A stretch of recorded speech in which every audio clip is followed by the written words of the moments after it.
Longview is the perfect storm. We have I-20, we have Highway 80, we have 259. They all run right in Longview and all pretty much intersect with each other. They run also between Dallas and Shreveport, Houston, Oklahoma City. Backpage, it's this kind of the same as Craigslist. I mean, you can get on there and buy and sell different items, but unfortunately what it's known for is the prostitution end of it, where the girls actually will advertise online to make a date, and then when you get there, they do some kind of sexual favor for money. My parents, who'd been married for 17 years, decided that they didn't love each other anymore and they wanted a divorce. But my dad also grew pot on our land. And so smoking pot to me at a very early age, 10 and 11, was no big deal.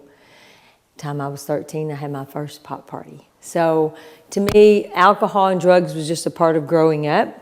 And then when my parents got divorced, I just turned 14. And I had already been in trouble with juvenile. I broke a girl's collarbone with a baseball bat. And so juvenile was thinking about taking me. And like I said, my parents were getting a divorce.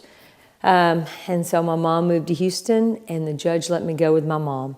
So I go with my mom, and mother has no education. So she works as a bus driver during the day and a bartender at a bar at night.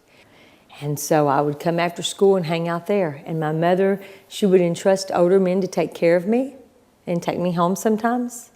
And of course, one of them did more than just take me home, he took me.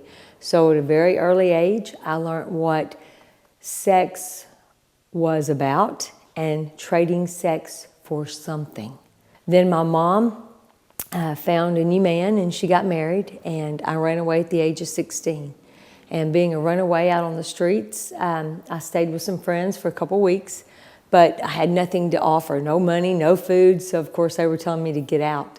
So here I was, stranded again. I called an older man from the bar, and he had a huge crush on me, and he let me come and stay with him. But, you know, of course, there again, he reminded me nothing's free. One weekend in particular, he let me go and see my sister. So I went to see her for the weekend. When I come back, they had drowned my boyfriend in Galveston that weekend.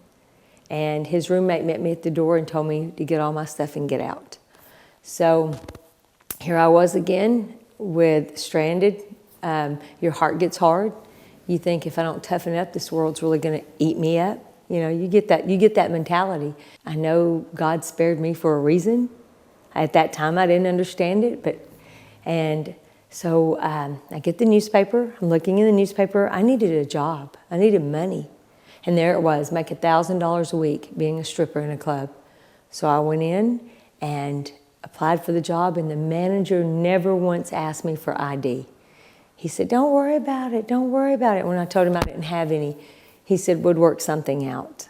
And I'd been there a couple weeks, and he came, got me from the dressing room, and reminded me now that I owed him something, as he pimped me out to older men in the Houston area. So 17 years old and serving under a pimp or manager of a strip club, a very sleazy strip club in Houston. And so that's how my life in the sex industry really got started. Next thing I know, I'm 26. Now I'm 20, this is gonna be 27. And I ended up ODing on drugs, alcohol, and anxiety pills. Ended up in a local little clinic with a doctor, and this doctor and his nurses had something that I did not have.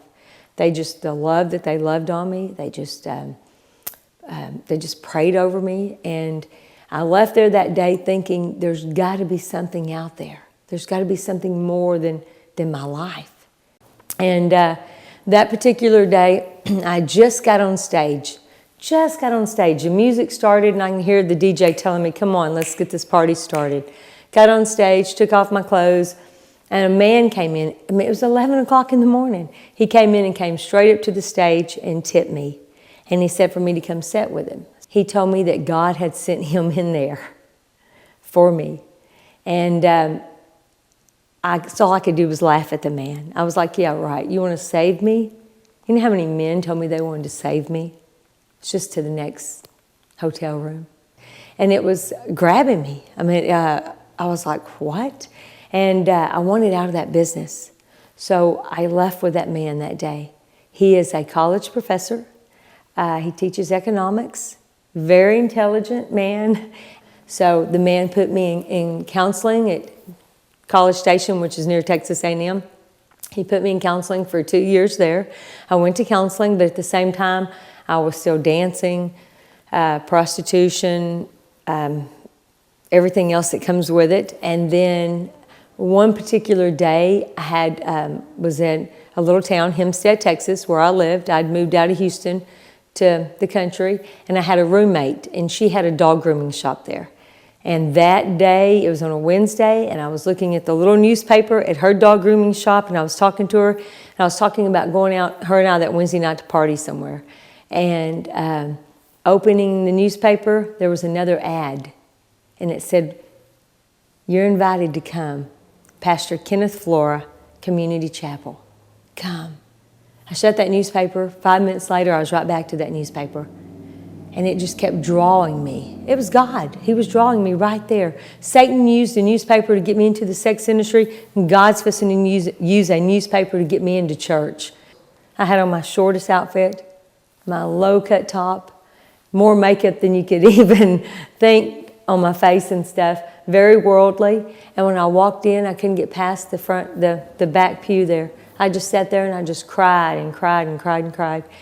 And next thing I know, there were some little ladies there beside me saying, "Honey, you need Jesus." And they walked me down front. And that I accepted Jesus right then, and that started my process of healing right there.